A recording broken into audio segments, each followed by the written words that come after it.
I don't know. I'm partial to soccer because I'm passionate about it. I know when I was growing up, we didn't have strong, confident female role models. I followed my big brother around, who's 2 years older than me, and whether it was playing street hockey, tackle football, you name it, I was always on his heels, dying to get in the game. Say you're going in the wrong direction because it was halftime and we switched our direction, and I'd forgotten about that and thought I was on this dead breakaway. You can get 5 coaches in the same room, and we all thought 5 different opinions on maybe how Kerry Taylor was as a player. I was a great player. And then when I got off the field, she would say, "You did so great. I loved watching you play." No matter, I could have the worst game of my life. And it was the president of the Deaf Soccer Association asking if I'd be interested in the volunteer job that was the head coach of the deaf team. And I actually was extremely excited.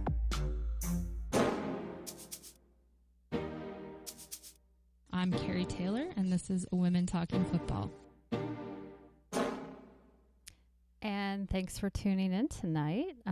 As you heard, I'm Kerry Taylor, and this is Women Talking Football.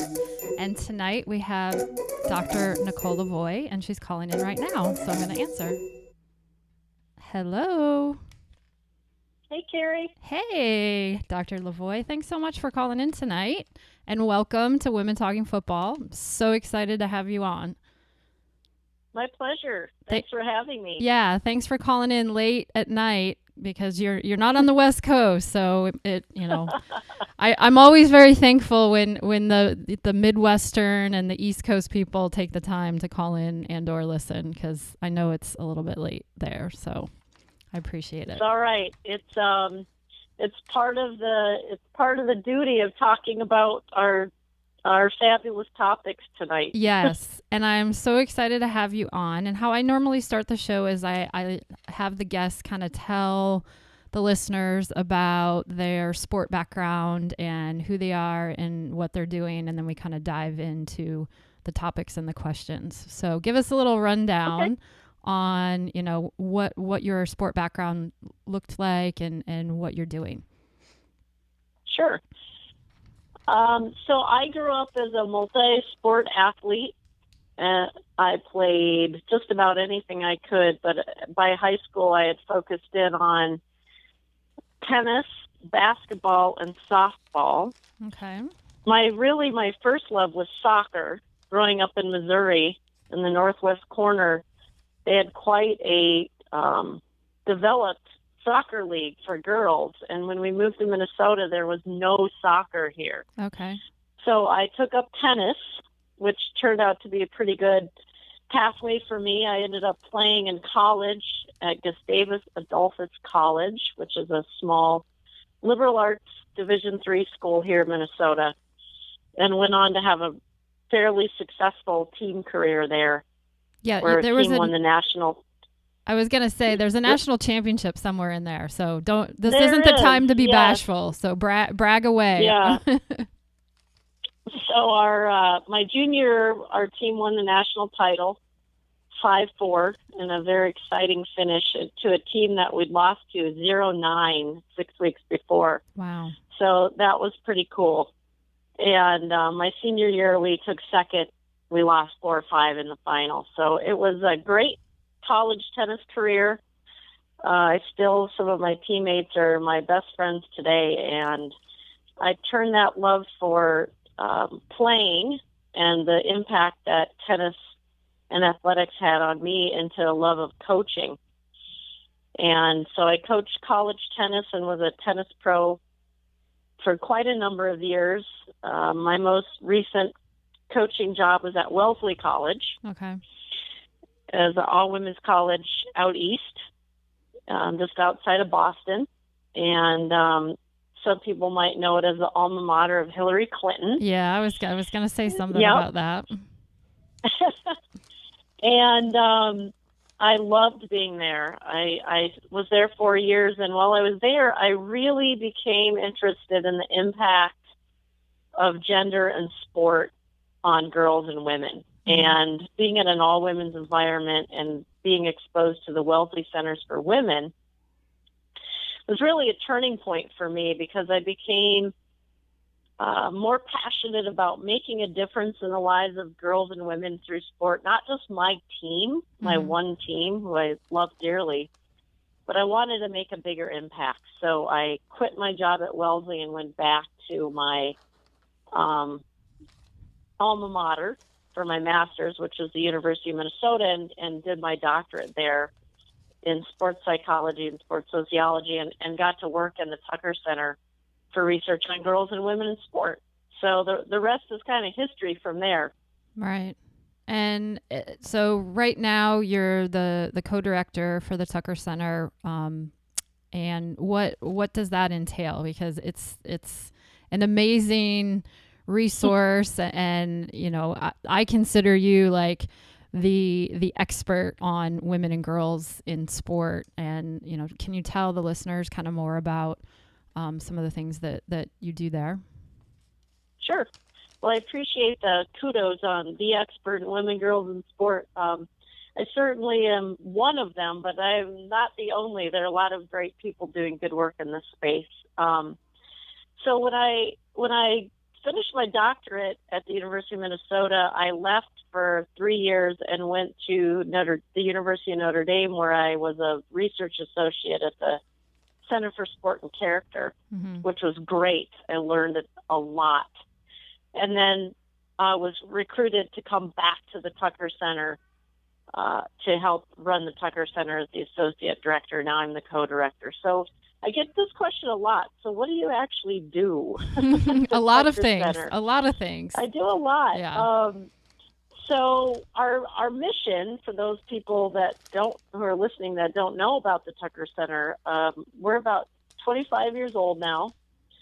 We were founded by Dr. Mary Jo Kane, who is the director of the Tucker Center, and our benefactor, Dr. Dorothy Tucker, who is an alumni of the University of Minnesota and currently is still residing in Texas, and is really a pioneer in higher education for women.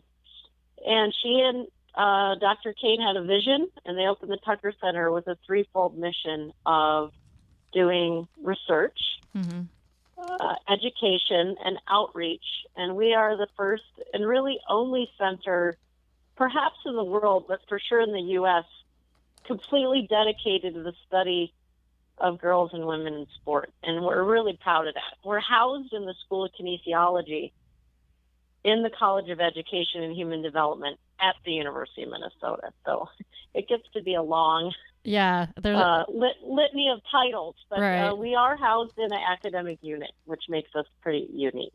Okay. And I want to give the website a shout out so that people can check it out. So it's www.cehd.umn.edu/Tucker Center /. I'm hoping I got I'm hoping I got that right. If you want to make it, if you want to go real simple, if you just said tuckercenter.org, it will point to the longer URL that we have to use for college standards. Gotcha. Yeah, tuckercenter.org, you can access all our materials, from research articles to our She Can Coach campaign, to video archives of our distinguished lecture, to reports, to our Women College Coaching report card. Our website is really a curated repository of a lot of great resources on girls and women in sport. Yeah, there's a lot of great content there. And some of the things that you just mentioned are what I want to kind of dive into.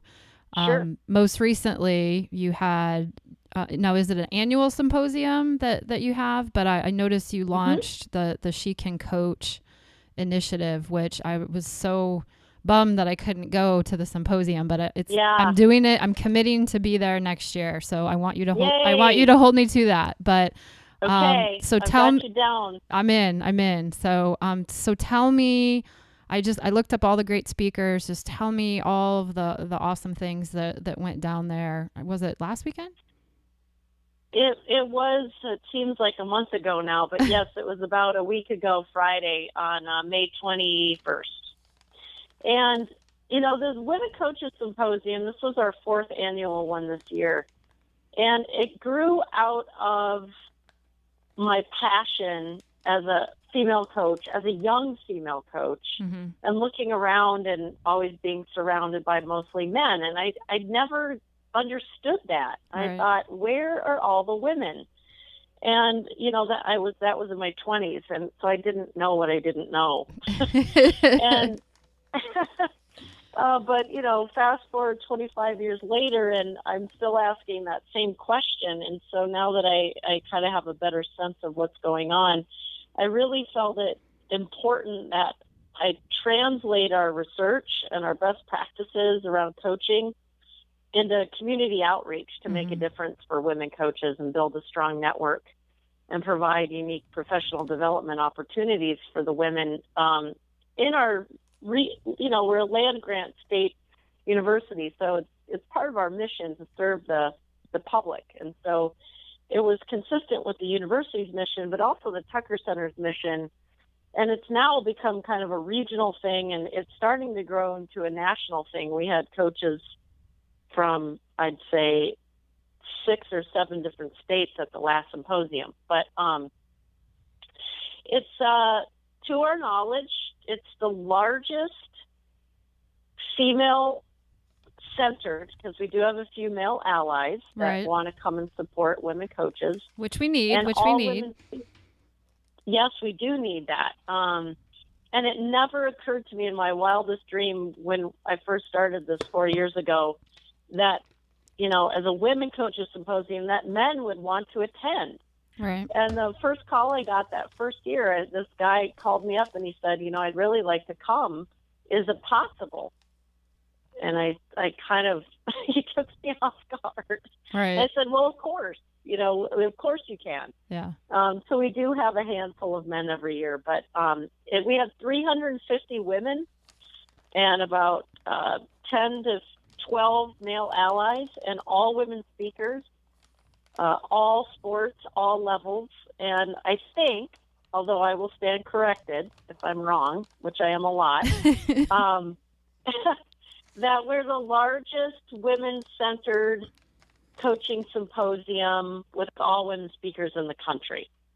I think that's right. So I just got chills when you said 350 female coaches in the same room, because that is just remarkable. So it was an amazing day. It's really, I think, the favorite thing that I do of all the things I do in the Tucker Center. I'm really, really proud of the Women Coaches Symposium and our partnership with the Alliance of Women Coaches and Go for Athletics.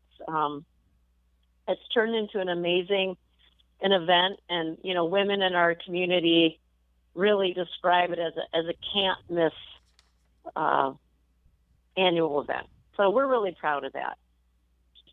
That's great. And so speak to what the She Can Coach initiative is. I downloaded one of the posters and put it on my whiteboard back here. Cool. Yeah. Yeah, which one did you grab? I did the soccer one that says be their role model. Of course it's a soccer coach for me, Of course. And the women I think I'm looking at a pull of the one up so I know who's on what. Is it to be their role model? Yeah. Yeah, so the woman in that, and I talked about this at the symposium, so the She Can Coach campaign is something that I dreamed up one day about a year and a half ago. I said, we really need to make a hashtag or something that everybody can jump on board with to make it visible that women are coaching and are capable coaches of girls and boys and men and women. And I wanted to design the campaign around our research. Mm-hmm. So I'd done some research around how do we get more mothers to coach, and I interviewed women that were coaching and not coaching, and how can we get more coaching moms.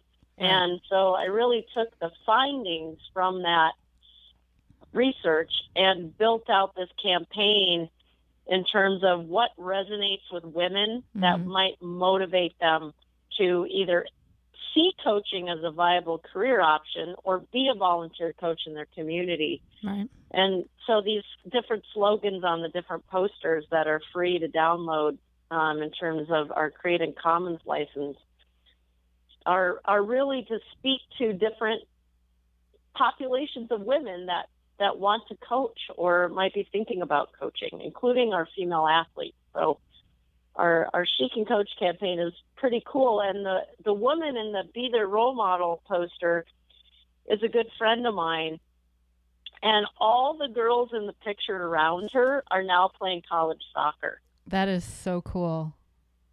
So, we took that picture, 6-7 years ago in a different story we were writing about women coaches when I first was doing this work. And, she was at the coaching symposium last week, and we had a big poster of that at the symposium, and she walked in and she said, "No way, that is so cool." And she was telling me like what each of those girls on that poster was doing today. Well, and the hope is when they're done with college, at least some of them get into coaching or leadership roles within the game. So exactly, and the woman in the poster, Julie Lundquist, and her sister Carrie Ornis. Carrie is one of 3 female soccer coaching directors in the state of Minnesota, and this summer they're running a soccer camp. A girls' soccer leadership camp for U14 girls. Love that. Love it. Which is super cool. So, they really walk the walk. Mm-hmm. They are role models, and I'm really proud that they're part of our campaign because I just, admire them so much.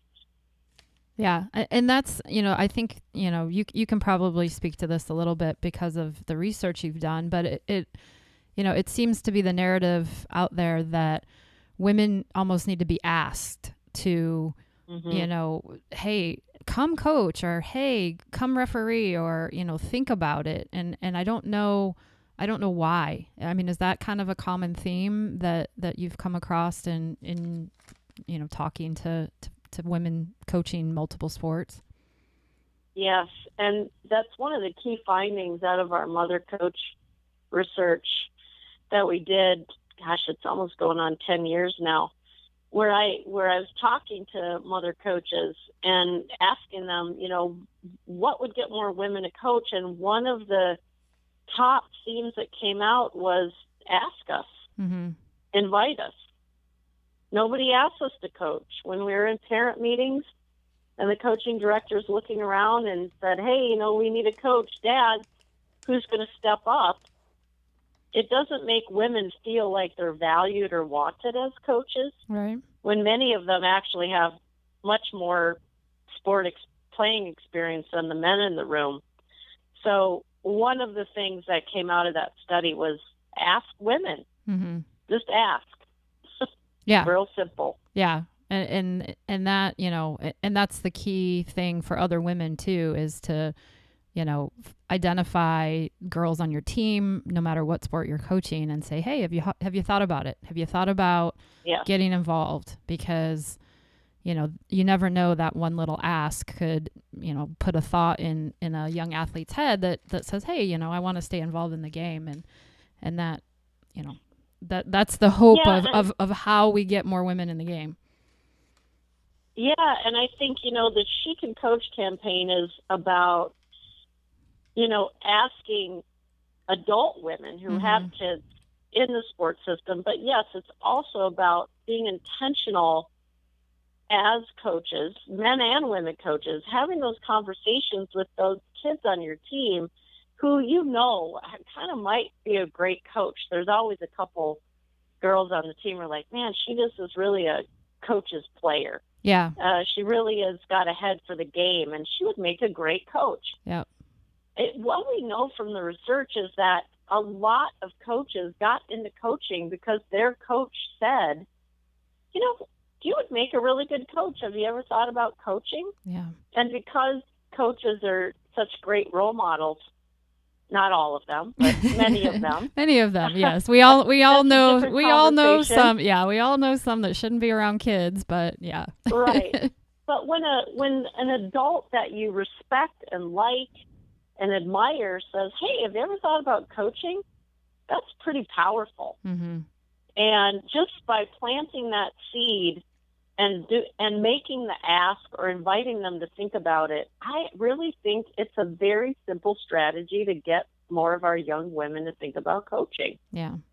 No, I agree. And that's one thing. I'm doing a summer camp in August, and I've identified some young females and said, hey, like, would you want to come do a camp? And I not that I want to necessarily have an all female staff, but I definitely am trying to walk the walk and get more women involved for sure. And young women, that are kind of just on that cusp. They still might be playing the sport and they're not sure, they're not sure that they want to coach or move forward with it. So the only way to figure it out is like jump in full speed ahead.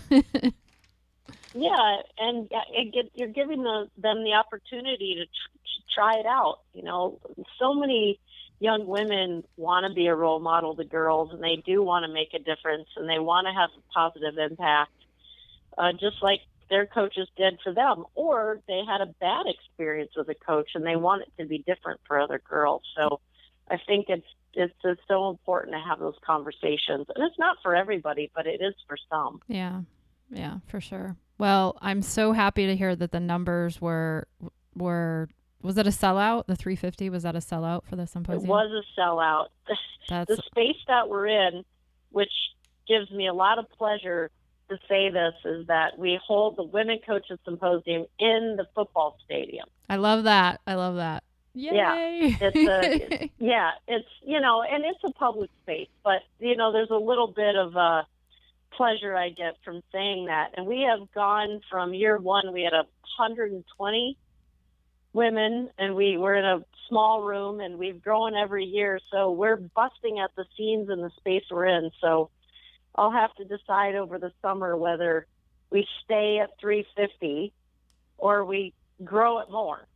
And Jill Ellis was our keynote speaker this last coaching symposium, and she said, grow it. Yeah. Make it big. Let's go for Make it as big as you can. Well, I know at least 4 women that want to come that didn't come this past year. So I'm going to look, like, as soon as you launch the tickets, I'm going to be online buying it. Well, that's good to know, because we usually open it up in December, and we sold out way earlier than I thought we would. So yeah, keep your eye on that, because I think every year the demand will go up. Yeah. All right. Well, yeah, maybe you can send me a pre-launch tweet like, hey, look for the date. It's coming. No. Save the date. Yeah, no, I'm just kidding. Well, I will say there's a soft pencil in save the date for April 20th, 2018. Okay. I'm writing it down right now. Soft date. Okay. It's on my calendar. Ironically, the Minnesota United, our new soccer team in Minnesota, is playing in that stadium in the Gophers football stadium until their stadium's built. Okay. And the only reason why we wouldn't be able to do the 20th is if they have a game and they want the space. So we'll hope that's not the case. All right. Well, yeah, hopefully they're on the road that weekend. We'll see. All right. So switching gears a little bit, talk to me about, and I think this is something that I've more recently kind of started to have an eye for a little bit more, is the media coverage and the portrayal of women sports and women athletes in the media.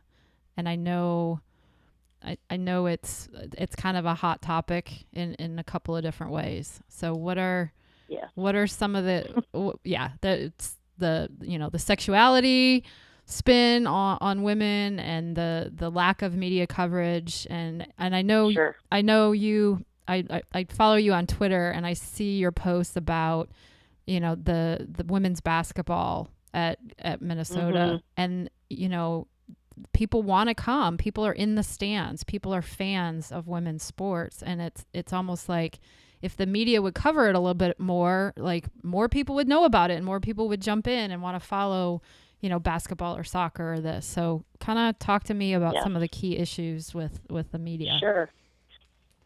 Yeah, so in the Tucker Center, one of our lines of research and education outreach is women in sport leadership, particularly around coaching. Another one of our research and education initiatives is around women, the sport media portrayals of female athletes.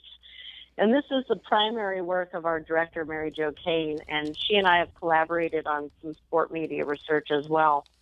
And what we know from 30 years of sport media research, the two key findings are this. One, female athletes are drastically underrepresented in the sport media. Mm-hmm.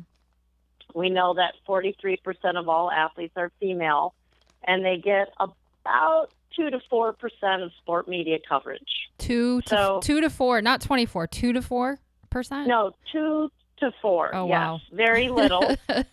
Very disproportionate to their participation numbers. Yeah.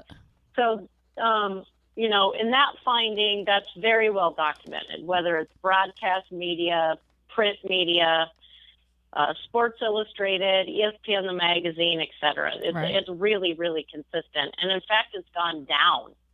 It's probably near an all-time low right now. Although my colleagues are probably doing the update of that. So I think that's coming out in the fall. So we'll see. Maybe it went back up again. Okay. We can remain optimistic. We can hope. One can hope.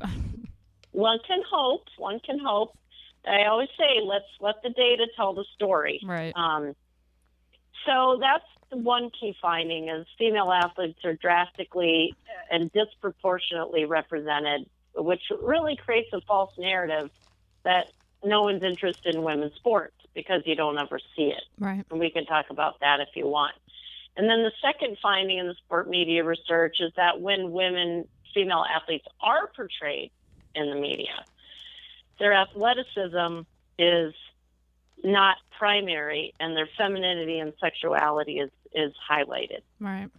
Which basically sends a very different message to the public about interest in and respect for women's sport. Mm-hmm. Yeah, so those two findings really kind of underpin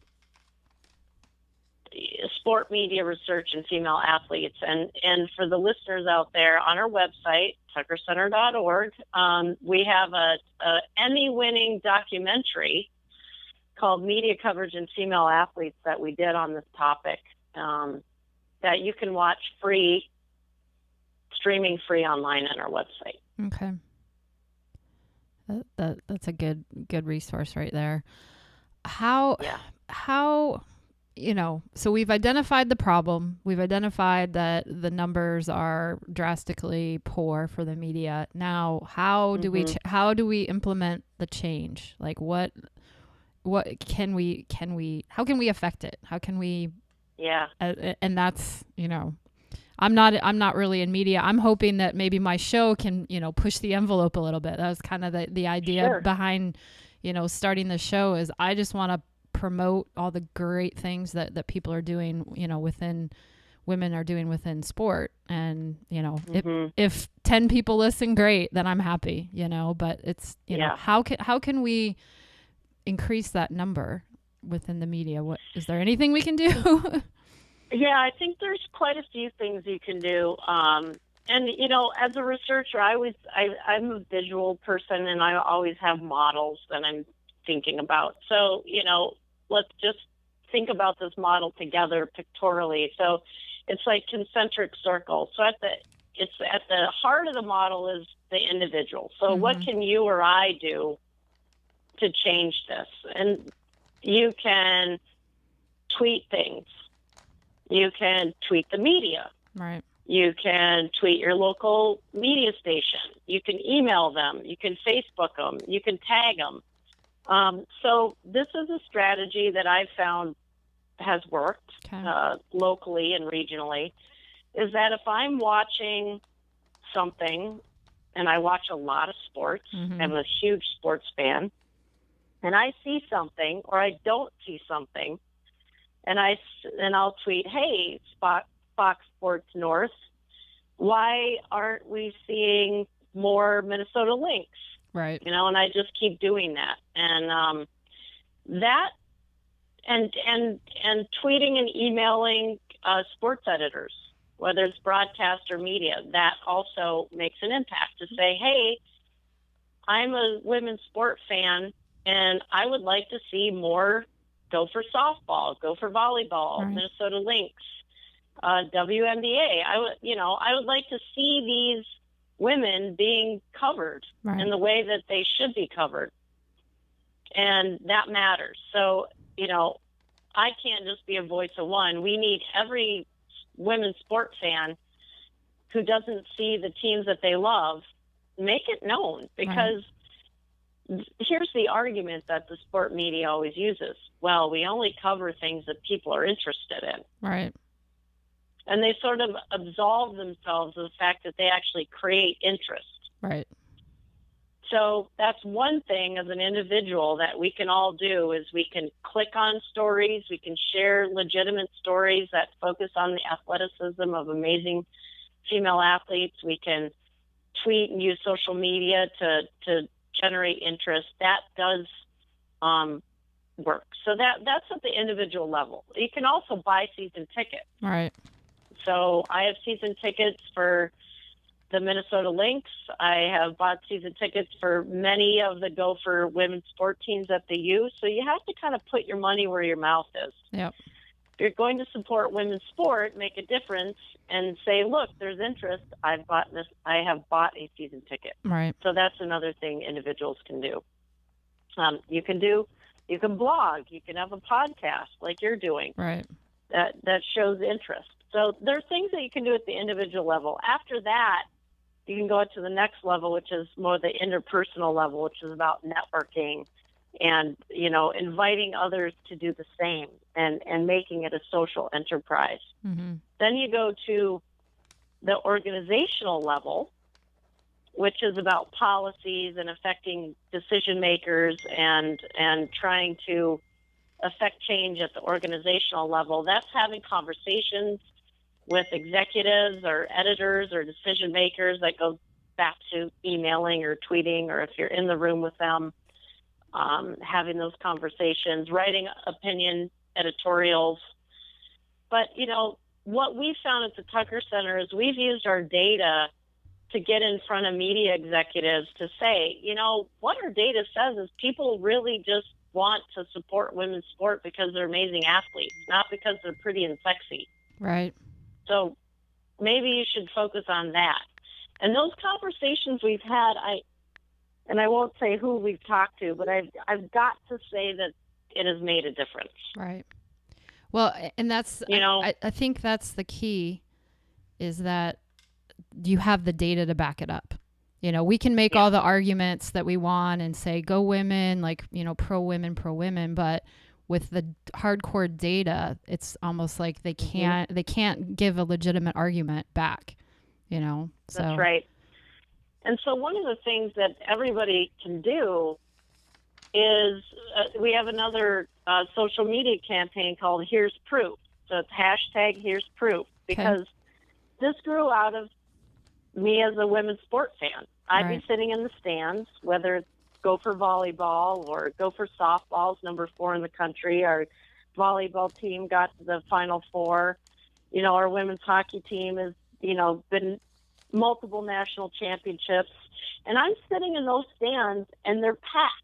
Yep. And I've seen those. I've seen your tweets that say "Here's proof." Yes. Yeah. And they. And I would always, you know, sarcastically turn to whoever I'm with and go, "Here it is. Too bad nobody's interested in women's sports." Yeah. Yeah. And I thought, out of that, I go, you know what? I'm going to make a hashtag, because this is proof. These butts in the seats are proof that there is interest in women's sports. So I just made up Here's Proof.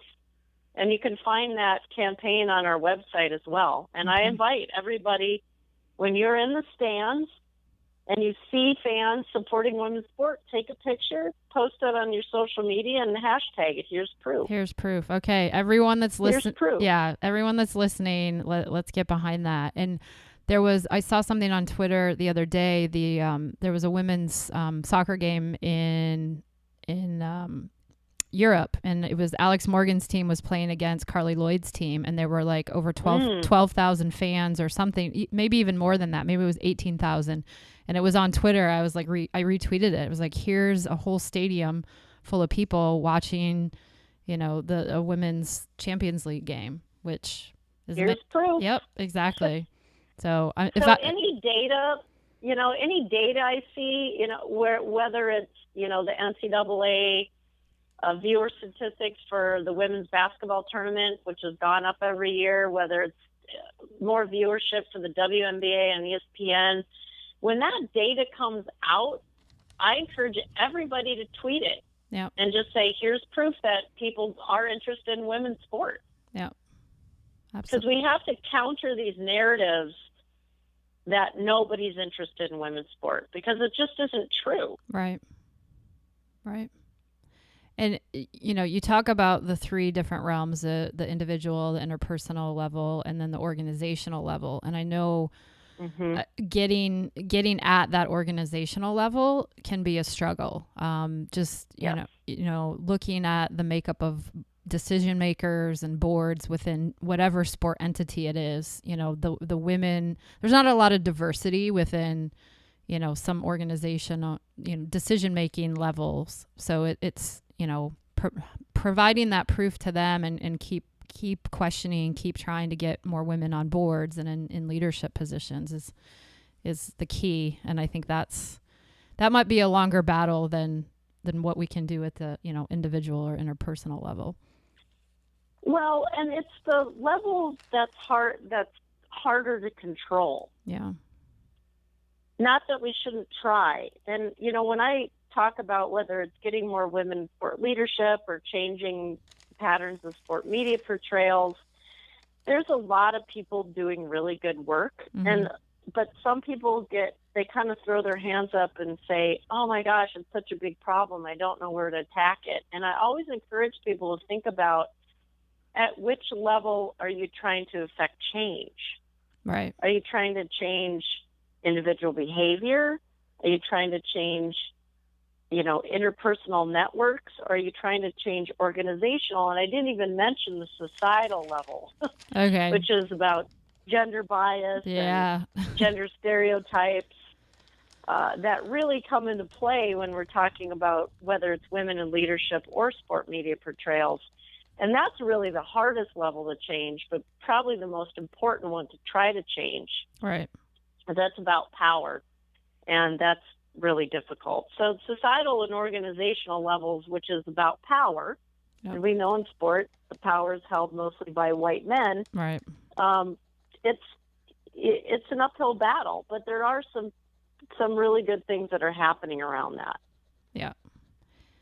Well, I almost feel it feels like the last year and a half to maybe even 2 years that there's so much more emphasis, women pushing forward, saying, yes, we matter, we're here, and there's a lot more symposiums going on, and that momentum I just feel like is growing and growing and growing, and there's got to be that tipping point at some point where all of the numbers are increasing, and the NCAA report cards hopefully keep pushing up as far as, the schools getting the grades and the analysis that you do with that. Do you kind of share that? Too. Do you share that vibe as far as you feel like the past couple years it's increasing? I mean, I don't know if you look at the harsh numbers, I can't really speak to that, but I feel like the women's collective voice is finally kind of coming together a little more, if that makes sense. I agree. I can't, I agree. It's more of a feeling, and it's a movement. It's an energy. The numbers haven't bore it out yet. Right. But I think, if I just looked at the women in college coaching data, our women in college coaching report card, which the numbers are very stagnant of women coaching women at the head coaching position. Right. If we haven't been doing this work, And when I say we, I mean the Tucker Center, the Women's Sport Foundation, the Alliance of Women Coaches, NACWA, a lot of entities, Tides Institute at Central Florida. If there's not all of us, the NCAA Office of Inclusion, not doing this work, those numbers would be going down. Right. So I have to believe that the work that we're doing is stemming the tide, and that over time it will start to creep up, because now more people and more organizations and groups are attacking different levels of the system, right? Whether it's individual interpersonal networking or organizational, bringing male decision makers and allies into the fold, or changing gender stereotypes. We've got a lot of groups, even in the last year, that are jumping on board. LA84 Foundation, yep. Up to Us, Positive Coaching Alliance. There's a lot of energy around this. Yeah. And I say the more the better. Yeah. Let's do this. Yeah.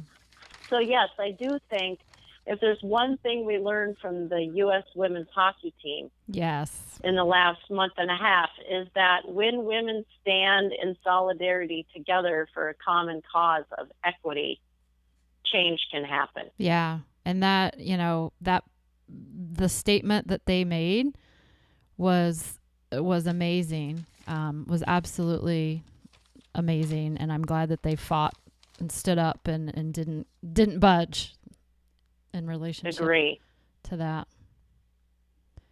Can you talk about the NCAA report card? Because I'm not sure everybody's familiar with that. So what is the NCAA report card? Sure. So we're in the 5th year of the Women College Coaching Report Card series. And we just started with FBS Division I the first year, because I wanted to go with the most visible, most powerful entities in college sport. And those are the now known as the Power Five. They weren't known as that then. So we started there, and what we did was we went on athletic websites and gathered data of the gender of the coach of women's teams. And then based on the percentage of women coaching women's teams, they were institutions, conferences, and sports were given a grade. Right.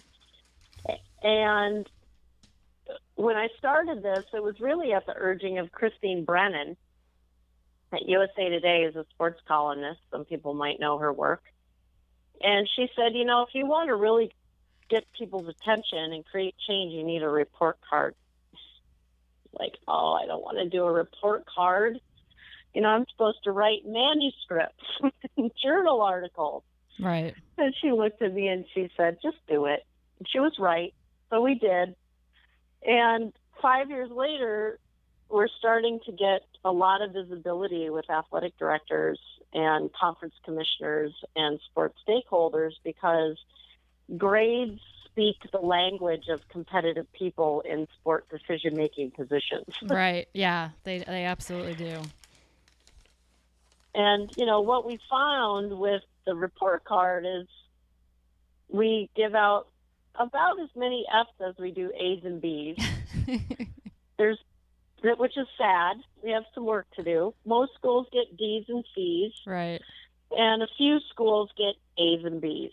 And this year, out of 86 schools, we had 17 A's and B's and only 2 A's.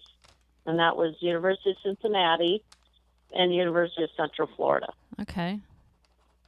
And so I always got the question, well, what are those A's and B's doing? Because we would like to hire women, but they don't apply, or we can't find them, or we're scratching our head wondering how anybody could have an A. Right. And so I got some money from the NCAA Office of Inclusion to interview athletic directors of A and B schools to find out. So I've been doing that this spring, and I'll be analyzing that data this summer. I can't wait to hear the results of that data, because I think, it's been really a fun project. Yeah. Really fun. So one of our Facebook people asked, could we bring the report card to youth sports? What are your thoughts on that? With that could be a really interesting project. It would be very, very vast, but it would. And there is some dialogue right now with some entities trying to figure out how to do that. The problem with youth sport is that there's no central database that keeps track of all of this. Right. So there might be state level associations. I'll just use the Minnesota Youth Soccer Association, for example. I asked them 10 years ago, can I have your data on your coaches? I want to know, like, how many of your coaches for boys and girls are women. And they didn't have that data. Right. They had the data of the coach, but they didn't have the gender of the coach. Yeah. So I coded all of that by hand, which was, 8,000 coaches. It's not feasible, right? And so, yes, we should do it for youth sport. The problem with youth sport is that the data, getting the data. Right. And the other problem is everyone's going to get an F. Yep, that is true. but there's nowhere to go but up from an F, Well, that's the good news. I like your optimistic, half full perspective. But, knowing the data in our report card, you get an F if it's 24% or below. Oh, God, yeah, and everybody's getting an F. Especially in soccer, Fs across the board. Yeah. I was at a soccer field this weekend, and it was an interesting experience because I was just there as a spectator. I wasn't coaching. I was just there to observe, and I saw 6 female coaches. 6, and I sent my friend Valerie a text. I said, I just saw 6 female coaches, and I was so excited about it. And she's like, that's 5 more than I've ever seen at a field. And exactly. But the thing is, it's like, then I took a step back and I was like, wow, that's kind of sad that I'm excited about seeing 6 all day. But at least it's more. But to me, I was like, okay, there's more of us. There's more of us. It's coming. It's coming. So I don't know. I mean, it's just, I guess, celebrate the small victories as we go along. Yeah, and I think we do, and we have to support those women and celebrate that. And that's one of the things that we do at the Women Coaches Symposium. One of my favorite moments at the coaching symposium this year, I gave a talk about beyond the paradox of women in coaching, high five, thrive, and survive, strategies for women coaches. And I had everybody stand up, and I put a slide up of all the different barriers, societal, organizational, interpersonal, and individual level barriers for women coaches based on, things I've written about in my book. Mm-hmm. And I said, I sort of just spontaneously had them do this. Everybody stand up, and I had the slide up of all these barriers. And I said, okay, we're going to just play a game here. All the women in the room, if this is true for you, you could just sit down. And I said, if you have never experienced any barrier on this slide, you can sit down. Meaning, if you're a female coach and you've never experienced sexism, homophobia, the old boys club, family barriers, unsupportive partners, people saying you're incompetent, you're not confident enough, et cetera, right, you can sit down. Not one person sat down in a room of 350 women. Right. Not one. Wow. And even telling that right now, I get goosebumps. Yeah. Because it was a really powerful moment. I got them too. To say, you're not alone. Yep. You are not alone. This is why I do this, because I get it. You all get it. You understand each other. Now let's do something about this. Right. And I will never forget that moment, ever. It was so powerful.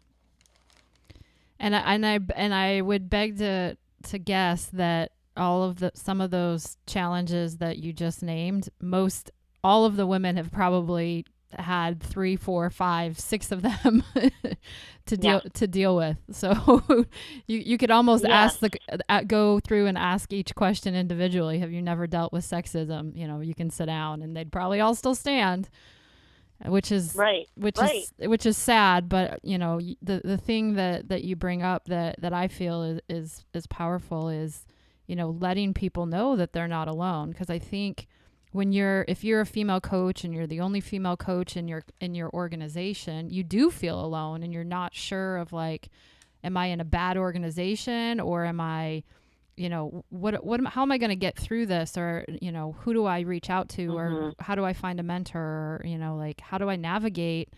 And I think I read it in one of your books. How do you navigate the leadership labyrinth?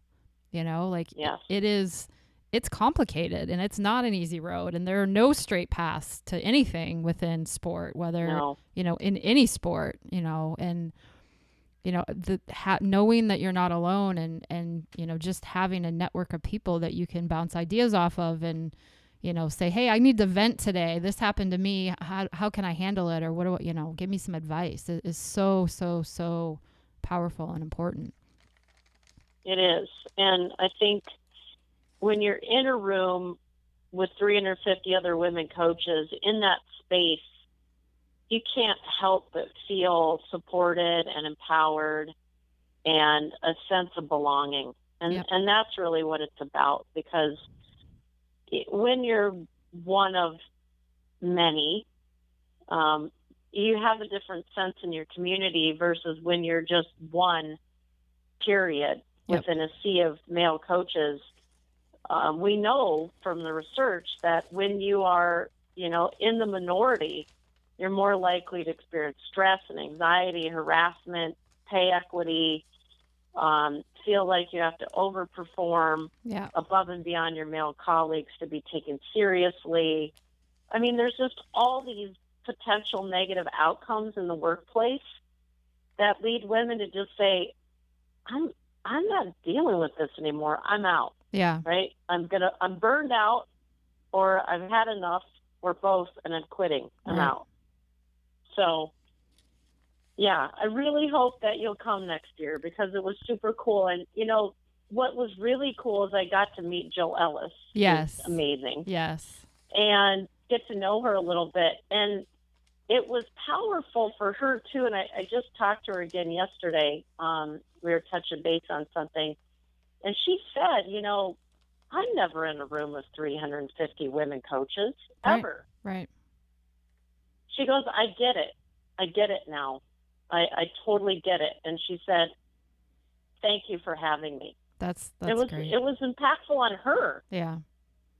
And that was really another favorite moment of mine from the coaching symposium is it doesn't matter what level you're at, whether you're coaching a U8 rec team, right, or you're coaching the national team, the barriers are very similar. Yeah. And we all need support. Yeah. One of the listeners said she's hoping that next year the symposium could have online access if you can't physically be there. So I'm just throwing that out there. I know. Well, it's a good problem to have that there's demand for it. Yeah. So we are thinking about ways to do that, perhaps videotaping some of the sessions and having those available online free. Yeah. Or streaming certain sessions. And this will be our 5th year next year. So we're getting more savvy as we go along. Yeah. So it's not outside the realm of possibility. But I think being there too, being there, being in the room and being present is second to none. Yeah. Just being able to feel the energy, just describing what you did about, having nobody sit down and just being there. I think you would almost need to feel that energy. But, Having it online would be pretty cool. Maybe I could talk my lovely engineer, and we can do a little women talking football show from the symposium or something. We can get creative with the media. I could We are. Yeah. I could interview. There's going to be a lot of new elements to 2018. My brain is whirring already. I'm like, can I just take a break? Let's give myself a couple weeks before I start thinking about next year. Yeah. I can't turn it off because I get so excited about it. Yeah, I think you grow it too. I think you go bigger than the 350. I'm gonna side with Jill Ellis on that vote. All right. I'm sort of on the fence right now. I can see the pros and cons. It means more work. It means more work for you generally, but we can definitely talk offline. I'm always up for some ideas. I'll help you any way I can. Great. So let's talk about, let's see what, oh wow, we're almost done with the hour, but I want to ask you about your most recent book. I read it. I'm just trying, the name of it is escaping me right now. Women in Sports Coaching. Yes. It's really original. Women in Sports Coaching. Yes. Very creative title. Well, it delved into a lot of good stories and a lot of takeaways. And one of the women that you interviewed in the book, I actually went to my high school, Coquise, Washington, who is Coquise? Yeah. She was a year ahead of me, but she's from my hometown and was like, she was the star basketball player at our high school and everything. So I was like, I was like, oh my gosh, I know Coquise. I was so excited because I knew she was coaching. And she popped up in your book. So can you tell us just a little bit more about kind of what's in the book and Sure. Okay. Yeah, so the title of the book is Women in Sports Coaching. It's pretty true to its word. The title tells you exactly what's in the book. It's really a compilation of what we know of the research around women in coaching. And so I was the editor, but I wrote some of the content, not all of it, but I recruited the best authors that have been publishing research in women in coaching from around the globe to contribute to the book. And it's basically puts all the research that we know around women in coaching in one place. Mm-hmm. And I use my model that I've been talking about, the ecological model, in the book to kind of frame this up for people. And it really was the first of its kind book to put all the research in one volume. Because normally when we read about women in sports coaching, it's a chapter and it's the last chapter in a sport management book. It's not dedicated to women. It's sort of a marginalized group. And so I was really proud to put this together because I had been wanting to write the book, but then when Routledge, the publisher, approached me to write it, I said, sure, I'm your gal. I'll do this. So I learned a lot in the process, and I'm really proud of the final product. And the paperback is coming out in September. Oh, that's good. How else can people buy it if they can't wait till September? Yes, and there is an e-version that's affordable, and the hard copy is priced for the libraries. Okay. Let's just put it that way. I did not get to price the book, so if you go online and you get sticker shock, don't blame me. Okay. Yeah, I downloaded the e-version, but it's Women in Sports Coaching. I suggest that you take a look at that. Wow. Great. Thanks for the plug. Yeah, no problem. And I was just going to say we're almost out of time, and we kind of wrapped. That went fast. That went really fast, and I want to have you on again. So would you consider coming back? Good. Awesome. Because there's all. Of course. Okay. Anytime. Well, I'm going to hold you to that, and I'm sure the listeners will be excited because we could talk about a mazillion things with women in sport. But I want to let people know how they can contact you. So can you give your Twitter and, if you have an email that, you don't mind people reaching out to you, and any shout outs, that you have. You don't have to give your email, but just any shout outs to key people. And so go for it. Okay. So if you want to find me, I'm pretty much findable. If you Google Nicole LaVoi, you can find me on LinkedIn. You can find me on Facebook. You can find me on Twitter. My Twitter handle is Dr. Sports Psych. And I also help run the social media for the Tucker Center, which is at Tucker Center. So if you follow one, you probably want to follow the other. And we do try to keep that relevant and cyclical. Right. You can also find a lot of this work that I've referenced on the Tucker Center website, tuckercenter.org, or the Tucker Center Facebook page. And I do want to give a shout out to my colleagues at the Alliance of Women Coaches. Okay. That I do serve, full disclosure, I just do serve on their board of directors. And it's a wonderful group that's doing really good work. So if you're not familiar with the Alliance of Women Coaches, I would encourage people to check them out as well. Okay. And if you do want to find me on email, I'm looking at my email right now. I'm like, please don't email me. You're like, maybe not. We'll just. You don't have to give your email. Just a Twitter. Just the Twitter. No, that it's works. fine.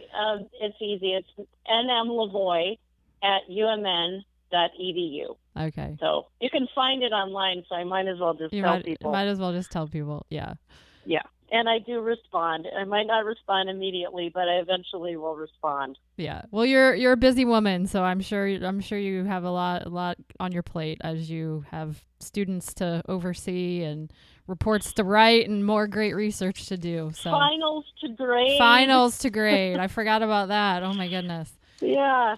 No, it's all good. We're all busy people, so I'm happy to take some time out to talk with you and talk about our mutual love of women in sport. Absolutely. So I want to remind people to use the hashtag #SheCanCoach and remind people to also do the hashtag Here's Proof when you're at an event and you see fans of women's sports. We need to document that. And I think the biggest takeaways for me are what can we do at the individual level. So, reach out to your local media, tweet at your sport editors or email them and, just let them know that you want more coverage for women's sports and everything that people can do at the individual level does have an impact. You might not see it or realize it, but it does. It does have an impact on somebody. And so,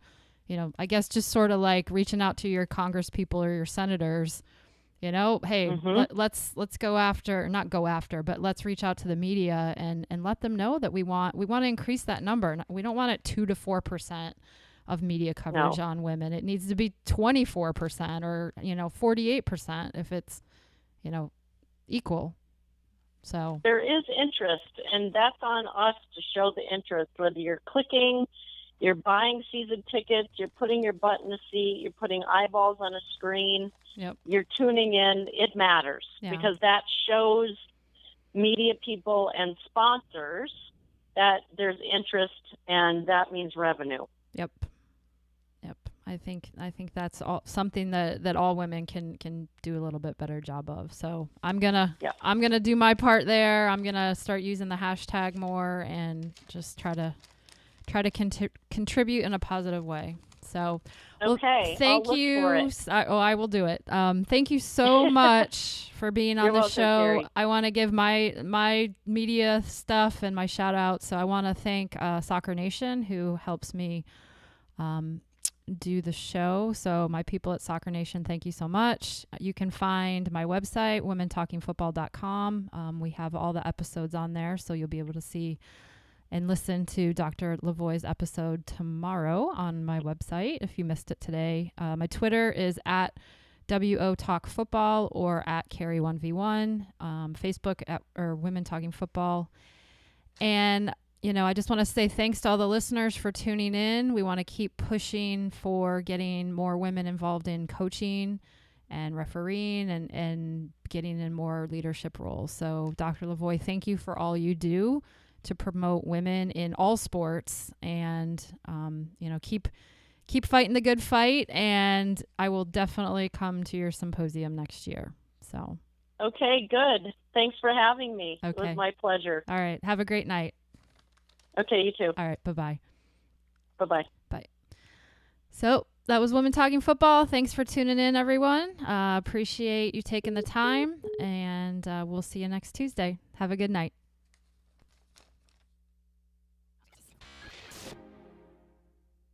I don't know. I'm partial to soccer because I'm passionate about it. I know when I was growing up, we didn't have strong, confident female role models. I followed my big brother around, who's 2 years older than me, and whether it was playing street hockey, tackle football, you name it, I was always on his heels, dying to get in the game. Say you're going in the wrong direction because it was halftime and we switched our direction, and I'd forgotten about that, and thought I was on this dead breakaway. You can get 5 coaches in the same room, and we all thought 5 different opinions on maybe how Kerry Taylor was as a player. I was a great player. And then when I got off the field, she would say, "You did so great. I loved watching you play. No matter, I could have the worst game of my life." And it was the president of the Deaf Soccer Association asking if I'd be interested in the volunteer job that was the head coach of the deaf team. And I actually was extremely excited.